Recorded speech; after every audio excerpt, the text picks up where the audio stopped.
સ્વાગત છે ભાઈ તમારું આપણે એક નવા એક જોરદાર વ્લોગમાં. આપણે થઈ ગયા છે બપોર. તમને ખબર છે કે ભાઈ આપણે બપોરે ઉઠવા વાળા માણસ હે.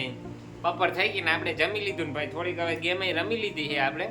અને હવે આપણે કામ ચાલુ કરવાનું છે વિડીયો એડિટિંગનું. તો આપણે કામ ચાલુ કરીએ હે. તમને ખબર છે કે આગળ આવશે ભાઈ વ્લોગમાં નાખીશ કે અમે શરત મેન જોગલે શરત મારી હતી, શરત હારી ગઈ એટલે આપણે જવાનું છે ચા પીવા.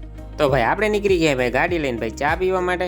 અને ભાઈ આપણે ભાઈ પૂગી ગયા છે જૂનું અને જાણીતું રજવાડી ચામાં. ત્યાં ભાઈ જોઈ લ્યો ભાઈ દાદો દીકરો બેઠા છે ભાઈ. અને ભાઈ ખરેખર આ મફતની ચા પીવાની મોજડી હવે અલગ જ આવે કઈ તો. અને આ શું ભાઈ આપણી ગાડી સુઈ ગઈ લે તી ભાઈ બાજુ વાળો બાપ ભાઈ આવીને પાણી નાખવા માંડ્યો ગાડી. અને ભાઈ ફાઇનલી બાજુ વાળા બાપ ભાઈ ભાઈ આને ખટારામાંથી બનાવી દીધી છે ઉષ્ણકી મલિકા. ત્યાંથી ભાઈ આપણે ગાડી ભાઈ ઝડપ લઈને નીકળી ગયા અને થોડાક રીલ્સ ઉતારીને આપણે પૂગી ગયા ભાઈ આપણે રૂમે. લે આને શું થઈ ગયું ઉપરથી કા કરે છે ભાઈ વસ્તુના. અને એ ભાઈ આપણે જ મગાવ્યું હતું, આપણે કામ હતું એટલે આપણે પતરું થોડું ખેરે કટાઈ ગયું હતું એટલે આપણે ભાઈ જો ખોલીને ઉપર લઈ આવ્યો ને આપણે મારવા માંડ્યા એના ઉપર કાચ પેપર એટલે સાફ થઈ ગયું. અને ભાઈ ફાઇનલી આપણે ભાઈ સાંજે કંપનીમાં પૂગી ગયા છે. તો મળીએ હવે આપણે પાછા બીજા વ્લોગમાં. ત્યાં સુધી ભાઈ ટાટા બાય બાય.